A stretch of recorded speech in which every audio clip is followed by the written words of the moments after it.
Good morning, everyone. I know there's a few more joining us, but in the interest of time, let's get started. My name is Paru Trivedi. I am the Vice President for External and Corporate Affairs at the Meridian International Center in Washington, D.C. We're a public diplomacy institution that's a principal partner to the U.S. Department of State on a number of flagship public diplomacy programs. I am joined by an all-star cast, an all-star panel here. Truly appreciative of them making the time to join us today at this august venue. And I was hoping perhaps you could just go down the line. I know you have perhaps the bios in front of you and on the website, but they can quickly introduce themselves. Mr. Andrew Tulloch, Ms. Wendy Black, Michael Sullivan, Michael Kennedy, Matt Tracy. So if you could just talk a little bit about who you are, what you do, and please. Thanks, Peru. So Andrew Tulloch from the American Chamber of Commerce here in Melbourne. So we're a membership organisation for US companies operating in Australia and Australian companies operating in the US or seeking to do business in the US. So it's a organisation that operates around the world, and we've got a thriving chapter here in Australia with organisations in each capital city. Thanks, Andrew. Wendy Black, I'm the Head of Policy at the Business Council of Australia. The Business Council represents the major corporations in Australia around the top 140 companies. Its membership is based on the CEOs, and our role is really to try and lead, and my role in particular is lead advocacy and policy and engage with stakeholders and government on developing the economy, not just for business, but for a stronger economy for all Australians, because we think that benefits everyone. And I'm Michael Sullivan. I'm the Counselor for Economic Affairs from the United States Embassy in Canberra. I manage the economic relationship from Canberra, also working with our teams here in Melbourne, Sydney, and Perth. That's it. Hi, good morning. I'm Michael Kennedy. I'm Chief Corporate Affairs Officer at Intuit, a software platform dedicated with the mission of powering prosperity around the world. You might know us from QuickBooks Online or MailChimp or TurboTax or Credit Karma. Pleasure to be here, and thanks for having us. Good morning. Happy to be here with my esteemed colleagues, Matthew Tracy from Palantir Technologies. We are a US software company powering the Western world's defense, intelligence, special forces and corporate communities on AI and database decision-making, also an investor in early-stage defense and national security technology. Thank you so much. It's all very impressive here, the backgrounds and knowledge we have on stage. Just to quickly set the stage a little bit on what is corporate diplomacy. If you Wikipedia it, you're not going to find a Wikipedia entry on it, and it's not commercial diplomacy, and it's not economic diplomacy. It's something in between, something unique, something distinct, which is the notion that companies, enterprises, ventures, need to have a good understanding of the geopolitical landscape.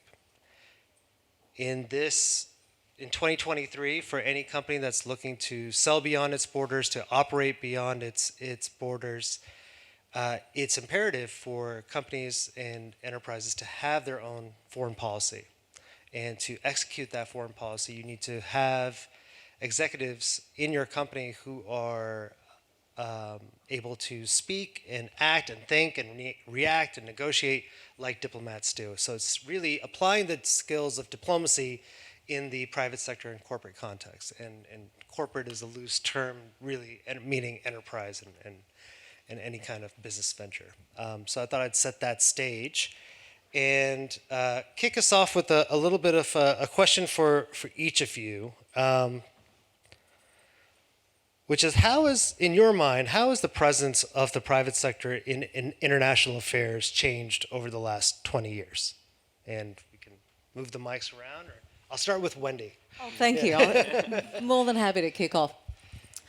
I think it's changed dramatically in the last 20 years, but I thought really it came to the fore, and we've seen it really more in the last couple of years, which highlighted how things have changed with two key events, which is COVID and also what we're seeing sort of geopolitically as well. So what COVID identified to everyone was how interconnected we are as a globe when we suddenly saw supply chains grind to a halt. And if business can't supply services and products, the governments can't deliver what is expected to communities. I really saw that firsthand. At that time, I was Chief of Staff to the Federal Health Minister in Australia, who knew that the world's PPE was actually produced in Wuhan. That created a bit of a problem because we didn't have what we needed at that time. We had to quickly work very closely with business to find other ways through. But what that highlighted was indeed the important role of business in how we have access to the things we expect every day now, and why business and government are working so closely on securing global supply chains. A few years ago, you wouldn't have heard this conversation, and yet it's front and centre of everything that business and government talk about today.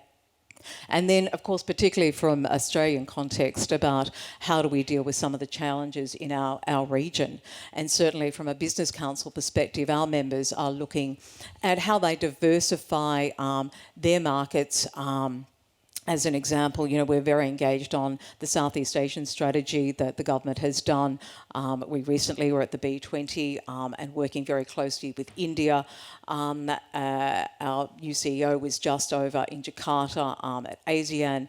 We are looking at how we engage with these countries, with the governments, and with businesses there in working together to diversify our business opportunities, but also working in partnership and supporting those countries as they develop in our region, which is a really important thing as well. Thank you, Wendy. Michael, anybody else would like to take that question on? Again, presence of the private sector in international affairs and how it's changed. Well, I just want to kind of reiterate some of the points that you made, Wendy. I was in Brussels, actually, working at our mission to the EU during the pandemic. And I was on a weekly call, the likes of which I had never seen before. It was between the White House Task Force on Vaccines and then also the European Commission's Task Force on Vaccine and private sector companies who were actually producing the vaccines and PPE. And the goal was for business to identify to governments where there were potential choke points, because a lot of vaccines, parts of the vaccines are made in Europe, sent over to the US for fill and finishing, then back to Europe. They also needed certain things like syringes that Europe didn't produce, but were produced in North America. We were making sure that there were none of these kind of ruffles in the supply chain, and ensuring that vaccines would make it across the Atlantic without any disruptions. It worked because of this type of cooperation and communication. I think initially, businesses were very hesitant to share some of this information with governments because they saw it as proprietary. They thought that it might give away some of their competitive secrets. But then I think we and the EU were able to establish a sense of trust with them. So I would say that's a perfect example of a public-private partnership to really help our societies. And quite frankly, they helped the bottom line of these companies as well because they created a huge market. Looking forward, I think we have other challenges facing us. If you look at climate change, that's probably the existential crisis for our societies. And the big question is, how can business and government work together to identify the problems and then find the solutions? If you look at it from the way the US is approaching it, and I think other countries, the idea is to provide some sort of incentives and to send demand signals to the market about where the priorities are for that sector, as stated by the US government. You can see it in the Inflation Reduction Act and other pieces of legislation, to basically let industry know what the expectation is on the part of government, and then for government to step back and say, do your magic, work on innovation, try to find the next technologies that we'll need to achieve our zero transmission goals, and then move forward. Great, please, Matthew. Just one thing to add to that, I think contextually in the last 5 years, we've seen a change in the posture of government conversation. And what I mean by that is, like, COVID was obviously a reactionary exercise where the corporate world was reacting to, as we all were, a global pandemic. I don't think I've seen, well, since World War II, there hasn't been the directness of government to prescribe industries to entrepreneurs and to the corporate world like we're seeing now. I'll give a couple of examples. You look at AUKUS Pillar 2, the government said these are the things we care about. You look at the Quad, and the governments of 4 nations are saying these are the things we believe are critical and that we really care about. So I think for the first time in a long time, governments are starting to signpost a whole lot more about the technologies and the things they believe that we will need in the future, as opposed to reacting to current events.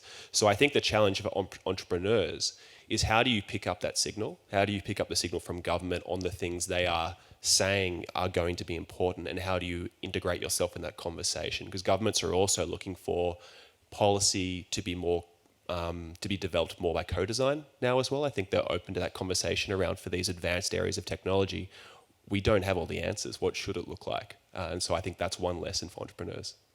Michael, I'd love your take on this question. Yeah, listen, I think the relationship with government has changed dramatically over the past 20 years. And for an entrepreneur and a small business or anything like that, you're either at the table or you're on the menu, right? and I think that if there's not a way to find out, because I think in the past it was, leave us alone, stay out of our way, let us do our thing, and let us grow our business. And then you realize, oh, GDPR actually has an impact of what I'm doing as a small business. Other activities and actions the government is taking has a real material impact on my ability to serve my customers. And so figuring out a way to engage and let that voice be heard, especially for entrepreneurs, is critical, because I think governments want to know, but they don't always know. And so they tend to be less creative about who they gather around the table. And when it's just, Tim Cook and Satya Nadella and Elon Musk, who is that representative of all entrepreneurs everywhere, right? And so I think that figuring out a way to get that voice heard and to change that relationship with the government, where it's no longer just leave me alone, it's this is what you can do to actually foster the right environment to make my business survive. I think that's critical now. Fantastic. Andrew, any comments or thoughts from you? The only thing I'd say, Bruce, this is just a fascinating topic and some great insights there, and it's a really fast-moving space.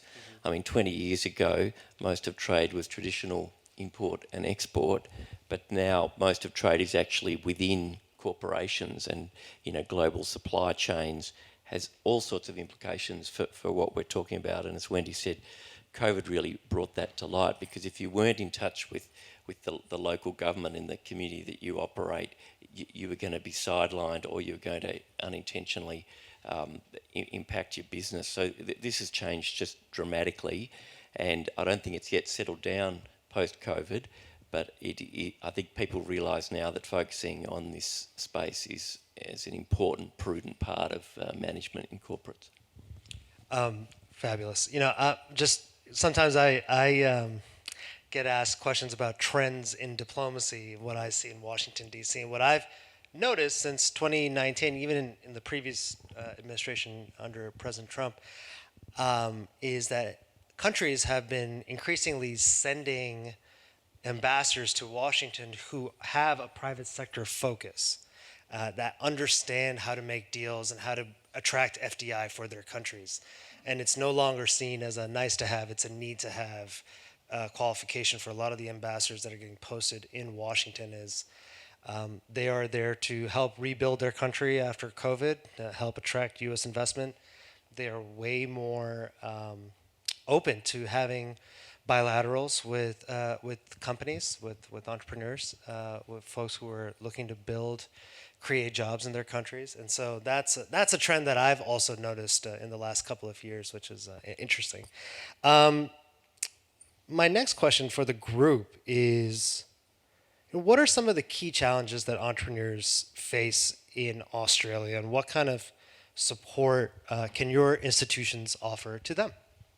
And we'll start anywhere. Maybe with Wendy? Head of policy. Thanks.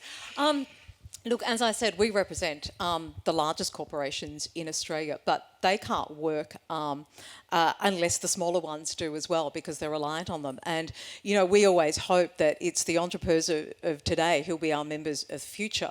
You know, a classic one of that, you know, and most notable, I guess, is Atlassian being a member of ours as well. That's the sort of thing that we want to encourage. And, you know, we have an MOU with the Council of Small Business of Australia because we realise that we need to, the policies that we advocate for will impact them and they need to be successful. So I go back to my first point about what we do is we try and have a strong economic Australia for everyone. So when we look at policy and working very much with government, we think very broadly, not advocating for one business, but what is in the best interests of the whole, whether it be on climate change. And we have differing membership around from the resources sector right through to the banks who are looking at risk, to manufacturers who use products and how do they compete and how do they decarbonise. And so we try and take a leadership and a constructive position to find out what is in the best interests of everyone. So I think our role, and one that we're very mindful of, is that we represent all businesses because we're all part of a very connected business community. And, you know, if we go back to even, you know, the COVID example, if one small part of that supply chain, even trying to make sure you've got food on the shelves in the supermarket, if one small part fell apart, the whole system fell over. And it really made people remember that we are all in this together.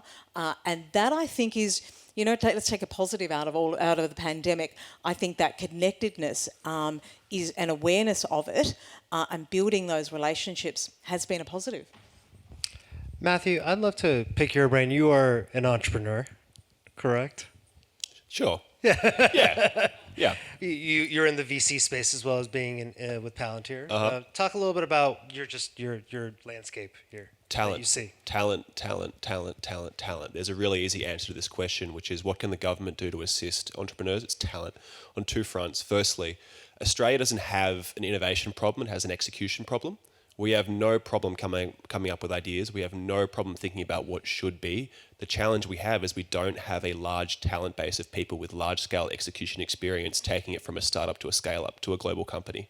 And that's made hard by two things. Firstly, globally, it's really hard to hire people here. You know, months to get a visa. The visa system is complex. As an Australian, I find it baffling talking to my foreign colleagues about what visa they're on, because I didn't know there were so many. Like, it's actually shocking. You know, you as a citizen of one country will know nothing about your own visa system. Yet when you speak to people who are here visiting, you'll be just befuddled by how many different types of visas there are and how hard it is to get and how long that takes. So hopefully AFR had some courage this morning about some changes that might be made on that front, reducing the visa backlog from months to weeks and setting a salary threshold would make things probably a lot easier. Domestically, the other thing they could do is around appropriate taxation structures for equity. As entrepreneurs, if you're starting a business, you might be actually not able to pay the biggest salary in the world that might compete with large corporates, but what you can do is offer them employee share schemes. And the taxation regime in Australia it's improved in the last 2 or 3 years, but it actually lags behind the rest of the world. So if we're trying to attract talent from overseas, attract talent from large corporates to go work for entrepreneurs, those are two things that we could do immediately to make things a whole lot easier. Are you saying that ESOPs don't exist in equity share plans? They exist, and without going into a tax lecture, because this room will just clear, they do exist, but the taxation treatment of employee share schemes is not as favourable in Australia as it is in other parts of the world in terms of when that tax is liable to be paid, how much the tax is, and if you can defer it to, you know, later events when you actually have the money from an IPO or something to actually pay the tax bill. We lack a bit on that front in Australia. We've made moves, but we could make a lot more. Fantastic. Andrew? Yeah, well, I think we also need to be realistic about the scale of the Australian market. So, you know, in a US context, we would be the equivalent of the fourth largest state, about the same as Florida. So, you know, if you're a multinational US company looking at Australia, you're saying, wow, do we need to go to all this effort just for something that's really the size of one state market? and that's pretty sobering on the global scale. So we have to overcome that by having a generation of entrepreneurs and business people that think global and are able to build markets offshore to build that scale, because it's hard to build world scale growth here. And so you've got to have a growth mindset that is hard to develop if you've been in sort of a domestic focused business in an Australian capital city. So, I think what Michael's touched on there is the opportunity we have with this Australian expat community coming back, and with international people coming here once they navigate the visa system.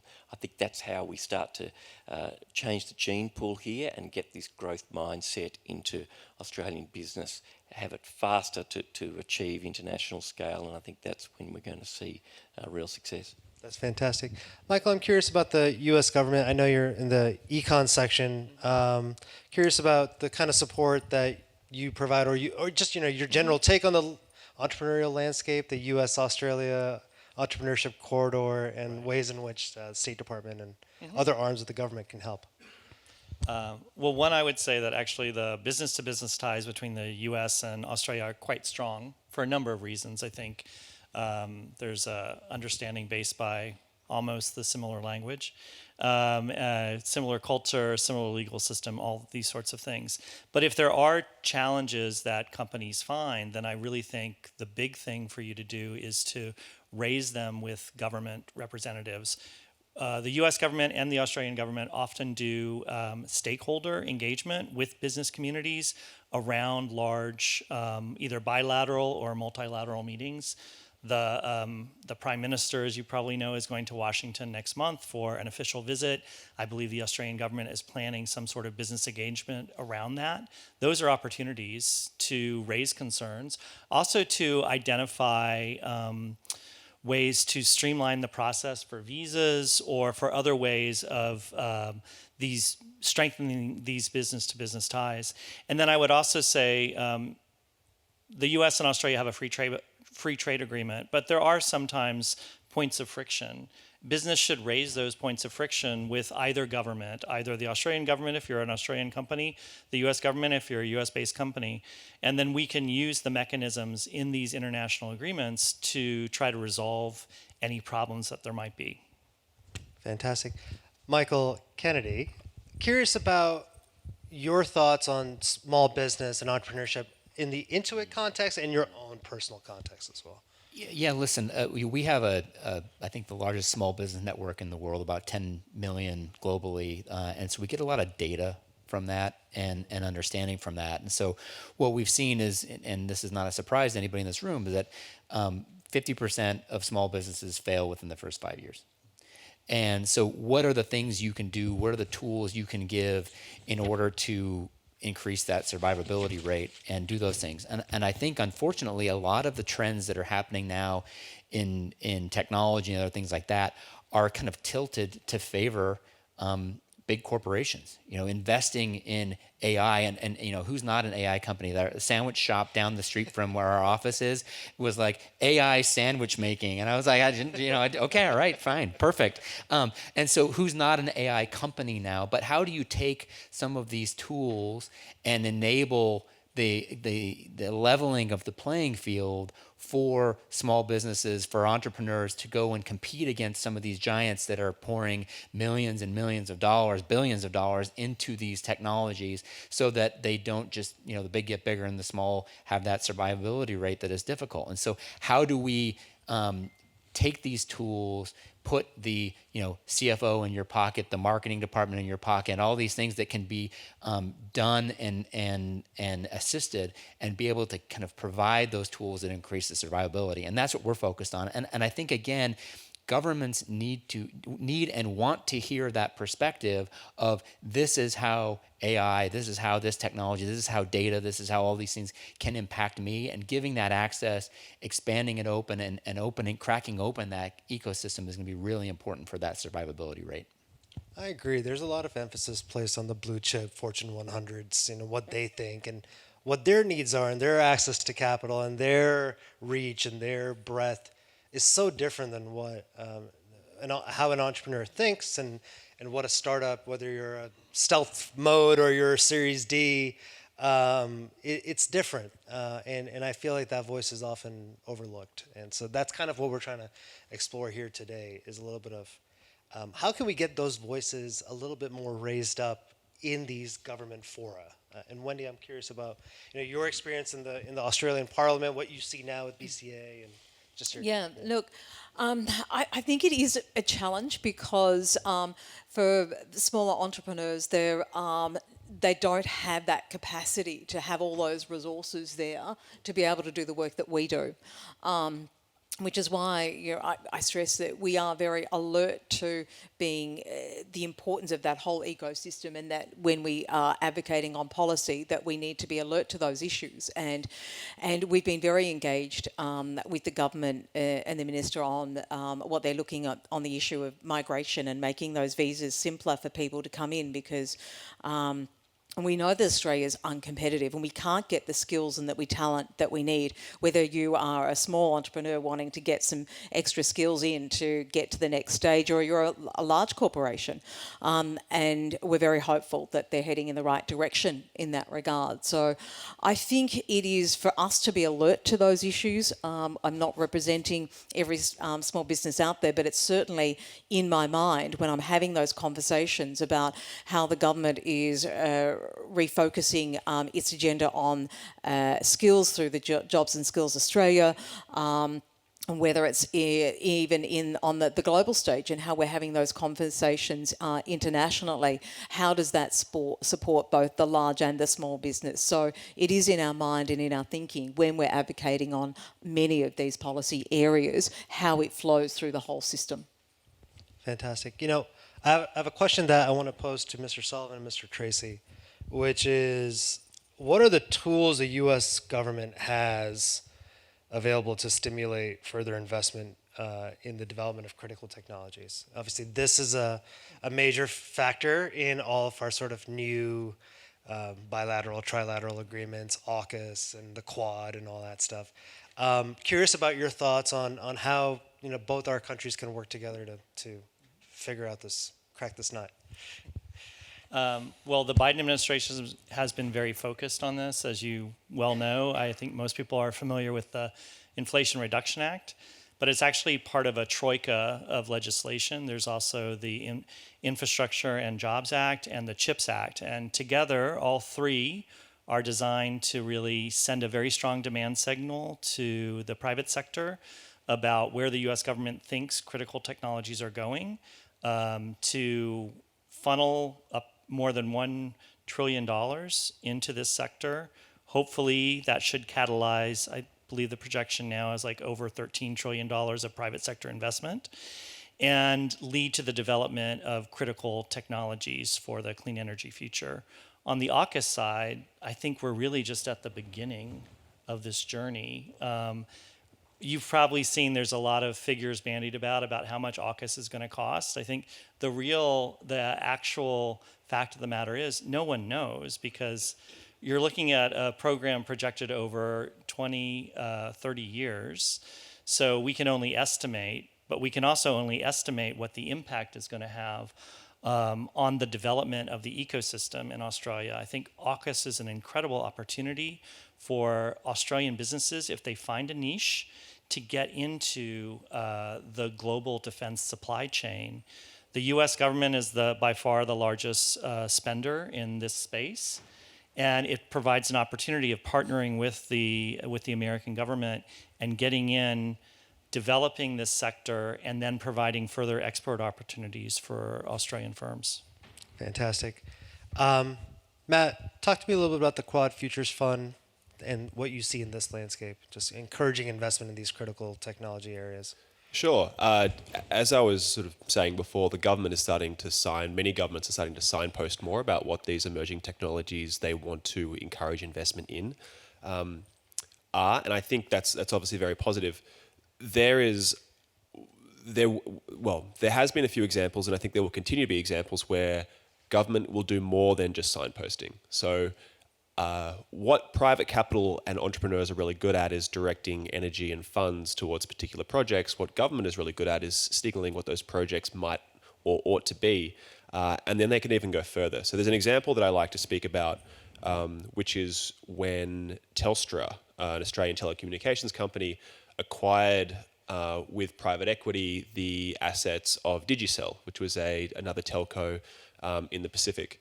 And the Australian government didn't have to, but they underwrote the deal commercially. So they sort of identified that this is a strategic asset. This is something that we would like Telstra to buy. Telstra bought it. The government underwrote the preferential dividends for that deal for the next 5 years. So I think that's a really good example of where government can say, this is what we want you to be doing. Private capital can say, okay, we might do that. Then government can say, okay, great, here's how we might assist in the deal.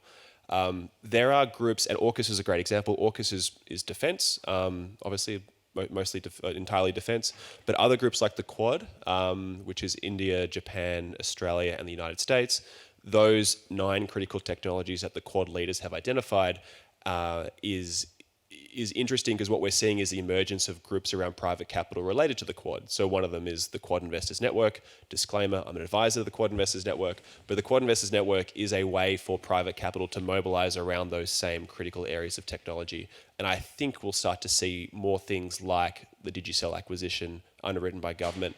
I also think from the private sector, what we'll start to see emerging as well is we saw in the wake of the pandemic that a lot of companies that had nothing to do with the medical field were appointing chief medical officers. And if I was to make a prediction, just, this is closed room, but if I was making a prediction, I would think that we'll start to see large listed companies in the West starting to appoint chief resilience officers, maybe not chief defense officers, but notionally putting someone in charge of making sure that the company is aligning with its with the objectives of the countries in which it operates. I think that is probably a trend we'll start to see emerging as well from the private sector. I see a lot of titles on geopolitical risk these days in larger corporations as well. That's a function. Michael, curious about your thoughts on initiatives that Intuit's doing with entrepreneurs and small businesses that you'd like the crowd to know about. Yeah, at the risk of making it a commercial, No, I don't want it to be that. But listen, I think my team is probably very sick of me saying we need to be the voice of our customers with policymakers. And because we're in a position where we can sit across from that small business minister or interface with the member of parliament or the member of Congress, the entrepreneur can't every day, and even if they could, may not have the time or the inclination, right? And so how do we take the concerns and the voice and the data that we're seeing and bring those discussions to the forefront? So we try to put ourselves in the shoes of the flower shop owner or of the software developer or whomever it might be and say, okay, if they were sitting in front of this minister, what are they going to say and what do they want? And the ways that we try to figure that out, as well as we've created a small business council where we fly them into places and say, okay, now come and sit down and sit around the table with this senator or whomever it might be and the small business administrator or others and say, okay, let's talk now about what this data policy is doing for startups, and why don't you hear it straight from their mouths? We do that. We also collect and aggregate a small business index, and it's into a QuickBooks Small Business Index, and it's growing globally, and we're getting more granular with that data. But we send out every month and publish it data about where small businesses are succeeding, what sectors, what regions, and all that. And it's as close to real-time data as you can get. Like we close it and the month, and then we publish 5 days later. And we have data scientists from the University of Chicago and other people like that working with us on taking that analysis. So we try really hard to put ourselves in that mindset because, again, I think it is a voice that is missing in the debate, and we're trying to inject that voice as much as possible because it's good for small businesses and it's good for us as a company. I actually did not know that. I'm glad you mentioned that. Thank you. Wendy, I'm curious about, entrepreneurs often have to deal with a diverse set of stakeholders, and curious about your thoughts on corporate diplomacy and how that can help entrepreneurs as they deal with this diverse set of stakeholders. It's really for you and Andrew. Yeah, thanks. Look, I think so often entrepreneurs are so focused on just getting to the next stage and very passionate about what they're doing, which is fantastic. That's why they succeed. But they also do need to realise that they don't operate in isolation. They do work within a broader context. And I think they do, the ones who are really going to make it to the next step are the ones who are alert to that. So you do have to understand that you operate within a political environment, a geopolitical one, within a community expectation, maintaining a social license. These are all the things that larger corporations are certainly having to consider, report on, but it happens at the smallest level as well. And the sooner that an entrepreneur can be alert to that, the better they're going to be in thinking forward as to where are the future opportunities for their business, where the barriers may be, and how they can work with people on that. Certainly from my time in government, one of the things that I was always alert to was you don't know everything. And the more that you talk to people and extend your network of people and understand what's going on, the better decisions you're going to make. And certainly when it comes to implementing things, so often governments fail because they haven't thought through, because the bureaucrats generally have no idea, because they've never run a business. How's that really going to work? How are we going to deliver this? Great idea. Love the sort of vision there, but how's it going to work on the ground? And that works the same for business as well. But the more that you can be part of those conversations, the better the outcomes are going to be, the less regulation, hopefully, you're going to have, that'll enable you to be able to grow and not be restrained by some sort of odd piece of red tape. You mentioned AI. Well, I think that is exactly the one that we're very focused on as well, is that we want businesses to be able to grow, to use this new technology, which should have enormous benefits for everyone.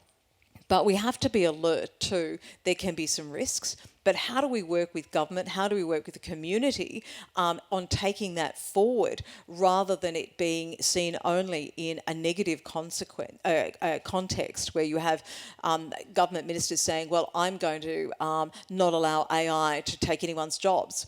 Well, we don't want AI to take anyone's jobs either, but we want them to have better jobs. And maybe it's the way that they get to have a 4-day working week because there's greater productivity by using AI. How do we turn that conversation around?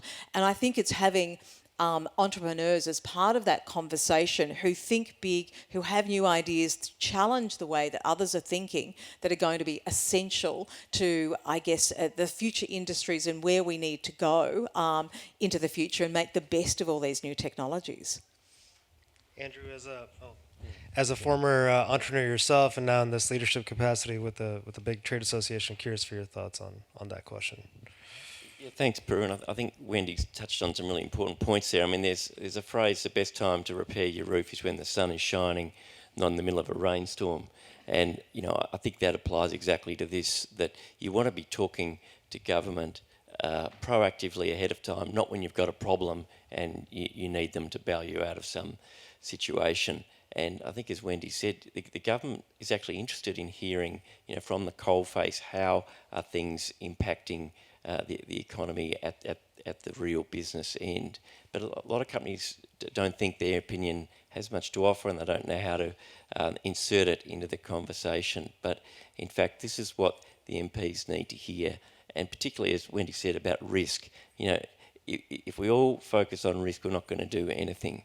And it's important that people understand there are opportunities and that risk needs to be balanced. And it's much easier to make that case if you can provide a real-life example, which is what businesses in this room can provide. And just a related point, Prue, about the US. I think there's enormous opportunities for Australian companies in the US that we probably undersell ourselves. We were talking about that earlier with Michael here about there was a survey came out recently looking at the American general public and their view of foreign countries. And Australia was rated the highest amongst all countries with the American public. I mean, this is an extraordinary position for Australia to be in, higher than Canada even. So, doors are open in the US to Australians in a way that is not the case for nationals of every other country. And Matthew, I'm sure you've encountered that as well. So, your voice, your perspective, your market, your ideas actually are not only of interest here, but they're of interest in the US as well. So I think it's all about being proactive and savvy with our communication and really leaning into this whole corporate diplomacy topic. For however many hours a day Bluey is playing in my household, that is not a surprise at all. Exactly. I mean, it's undeniable. This is it's a complex relationship, multifaceted, exciting. It is also defining, I think, for our coming century, how the Australia-U.S. relationship lands and ends up. Our desire is to make this an interactive session. I see some folks sitting on their hands here with some great questions. Before I turn it over to the question-answer phase, I'd love to just go down the line here and just give one gem, one tidbit on your advice to entrepreneurs from your perch. I would say advice to entrepreneurs.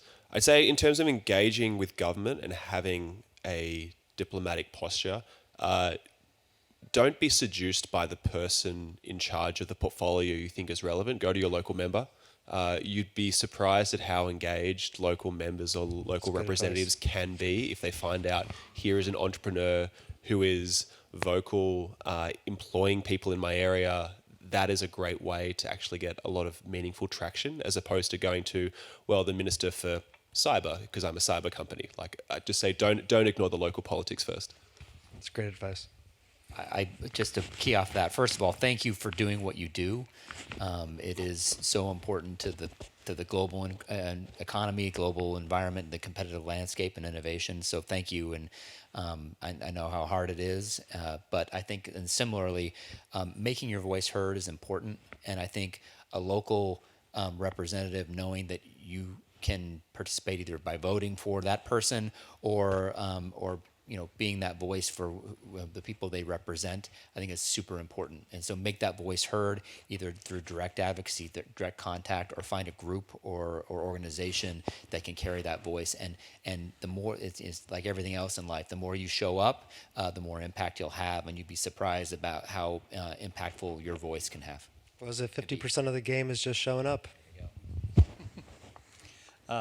Yeah, I'd like to reiterate the points that you both made on that. I think what I've seen over the course of my career is a lot of times entrepreneurs, especially in startups and small businesses, think they can kind of ignore dealing with government because they don't really want to. They don't want to spend the time. They don't have a big Fortune 500 infrastructure at their disposal and an office of government engagement or whatever, but really it's in your interest to start a relationship early, whether it's with your local representative or through a trade association or with an embassy if you're overseas with your embassy, to have this relationship, because then you can feed into it. Governments don't know what they don't know. And as Wendy mentioned, we're not great about understanding the business ecosystem because it moves so fast. And that's just not the world that we're in, day out. So we rely upon you to educate us as to what the issues are and what the opportunities are. And really, we want to partner with business. My job, wherever I am, is to increase business-to-business ties between the country that I'm in and the U.S. In Australia, it's super easy. But there's still work to be done. And the best way you can feed into that is to really educate us, to alert us to any issues moving forward, and then hold us accountable. Make sure that we're following up on what your concerns are. Michael, before we move off that, could you just, I know it's different department, different function, but talk a little bit about the Foreign Commercial Service and what that does? Of course. Yeah, so the Department of Commerce has a small foreign affairs agency called the Foreign Commercial Service. The Foreign Commercial Service, the main office here in Australia is in Sydney, with small offices in Canberra, Melbourne, and Perth. And basically, if you're a US company who wants advice on moving into the Australian market, they have services that can help you. If you're an Australian company who want to look at investing or expanding operations in the US, they also can help you. They have certain mechanisms. They do trade shows. They also do trade delegations. Those are great ways to kind of figure out the ecosystem in a place where maybe you're unfamiliar. And then they're also a point of contact for advocacy as well. So I'm with the State Department, here to help. And the Commerce Department is also there. They're a little more business focused than we are, but in a lot of our jobs kind of overlap, especially in countries where we don't have a large foreign commercial service presence. Thank you. Wendy? My suggestion is think laterally, in the same way you're discussing about, go to your local MP or local representative as opposed to aiming for the top of a minister. Also think of who else is important and would be interested in what you're doing.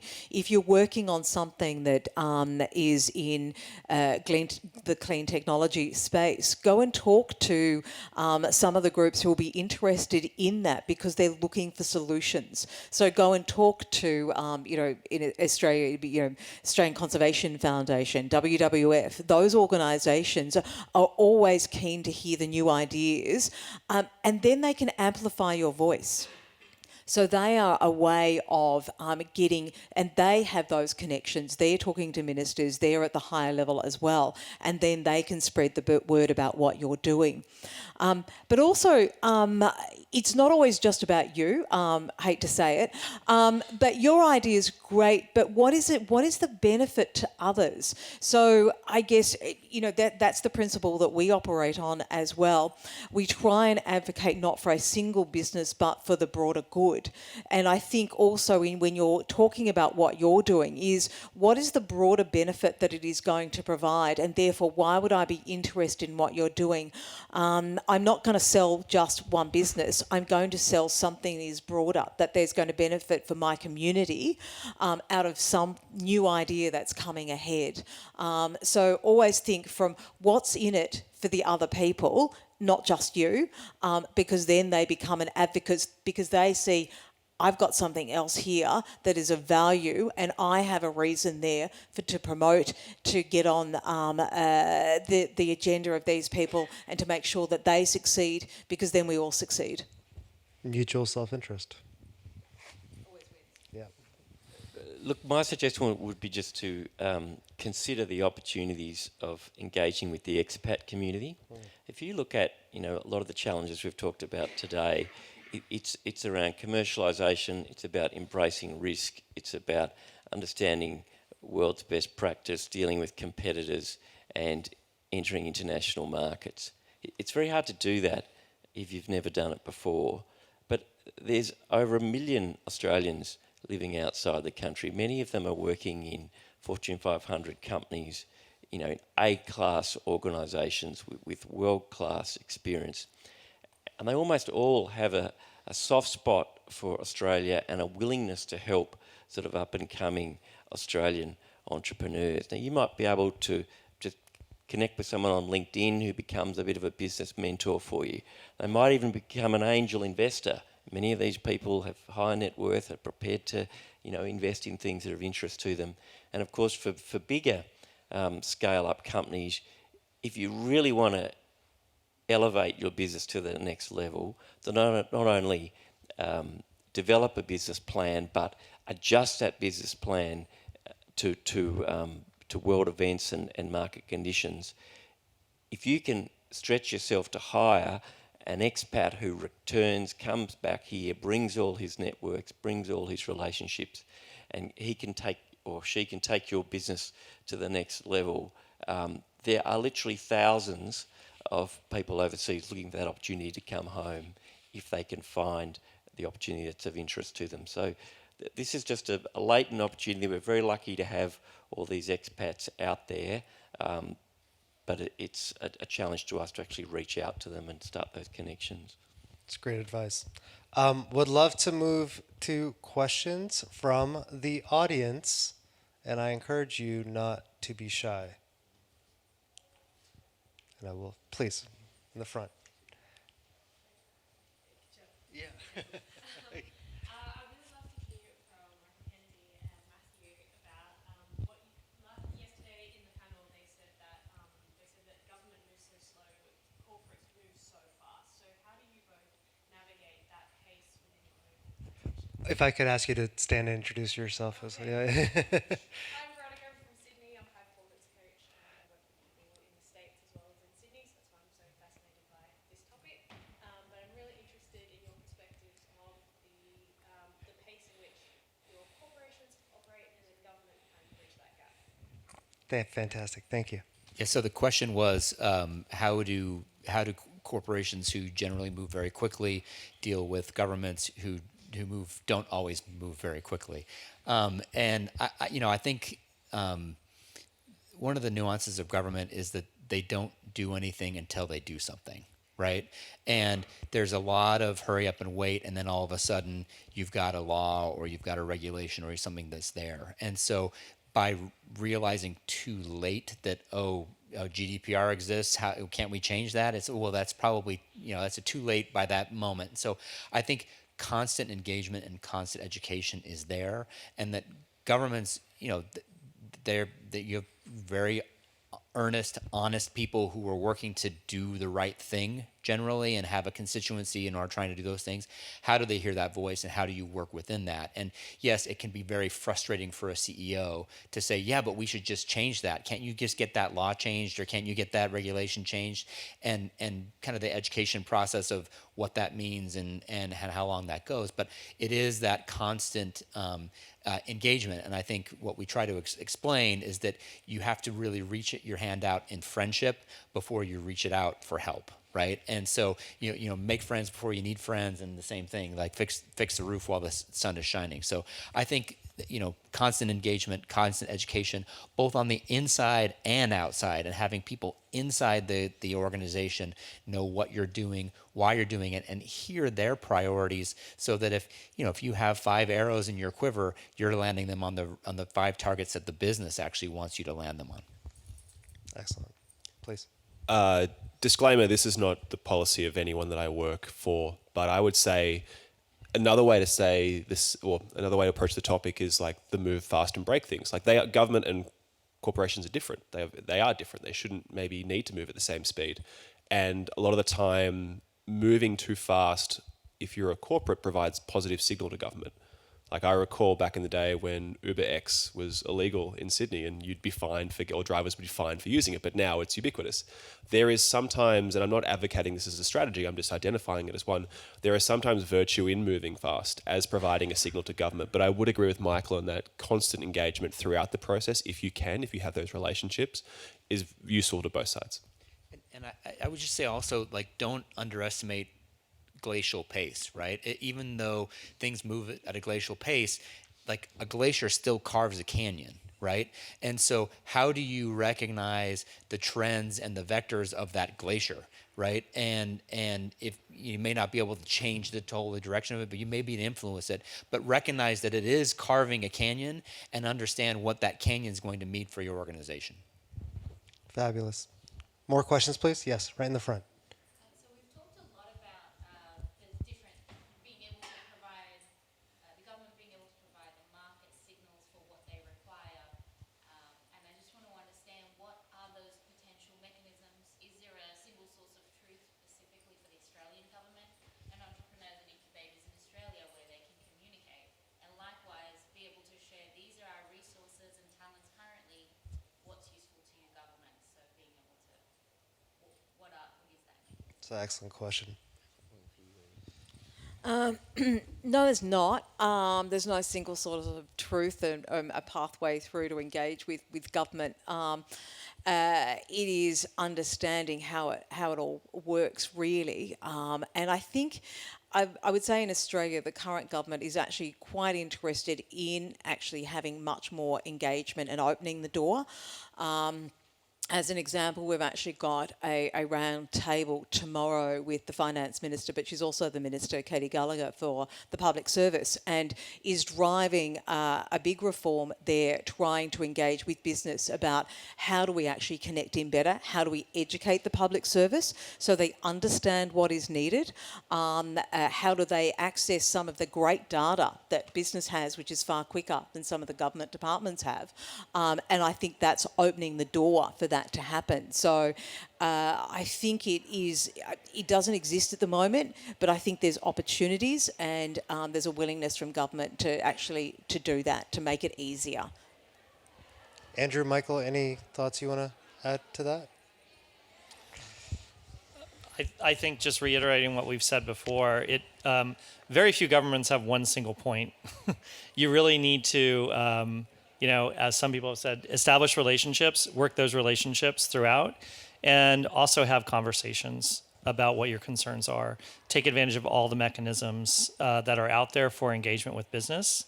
And frankly, if you have questions about a regulation or legislation that's coming up, start that dialogue early.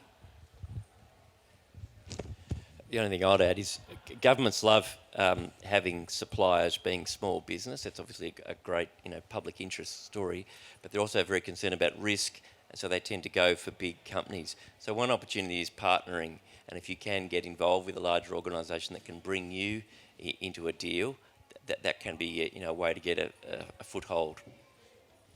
Fantastic. Luckily, we own this room for the next hour. I'll be interviewing Mr. Kennedy on the course that he teaches at Howard University on public affairs, which will start soon. But I'm curious for any more questions from the audience.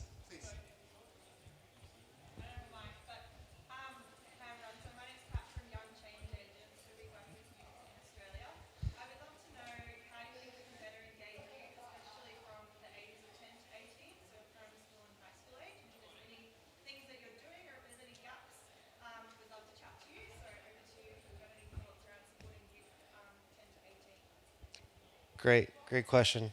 Curious, yes? Yeah, we actually have a program that we call Intuit for Education, and we're focusing a lot on kind of basic financial education and giving skill sets to young people about how they can survive and create businesses and understand the fundamentals of what it means to, understand a balance sheet and how to do that. So we'd love to engage with you on that, and we're very passionate about that and think that it is a gap in the education system right now, and we're trying to help fill that gap.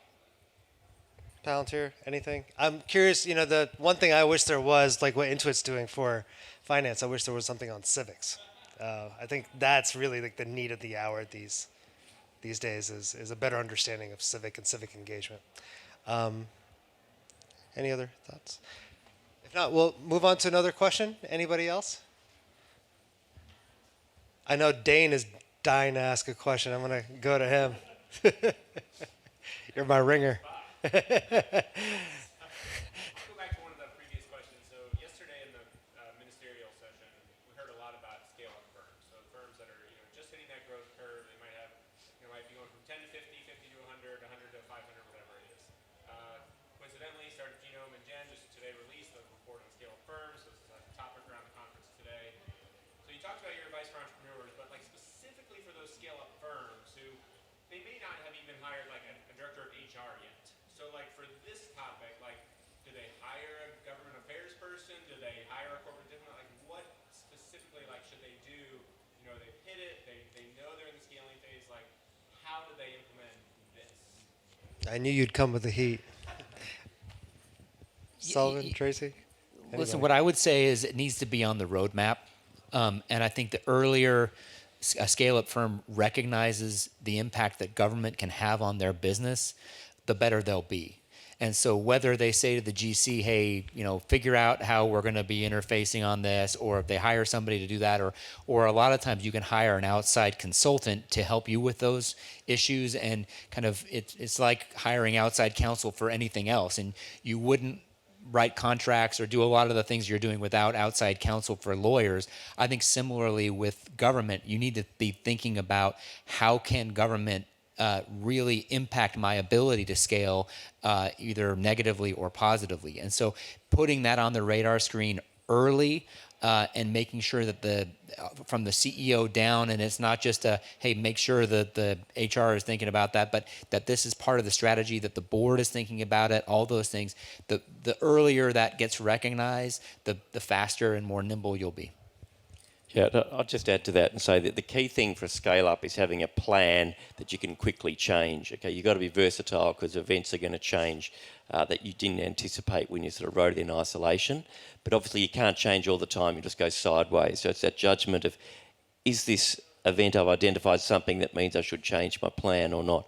And one of those things is government. So you've got to have government on your radar. You probably don't need a full-time employee to be doing that, but you need to be plugged in with your relationships to be aware of what could be happening in the government sphere that could require you to adjust your plan.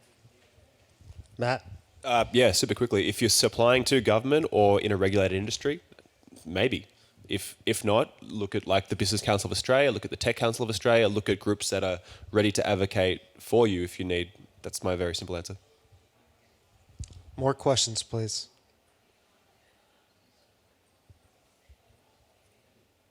No more questions? Going once? All right. Well, I'd love for you to join me in a round of applause for these amazing panelists on stage.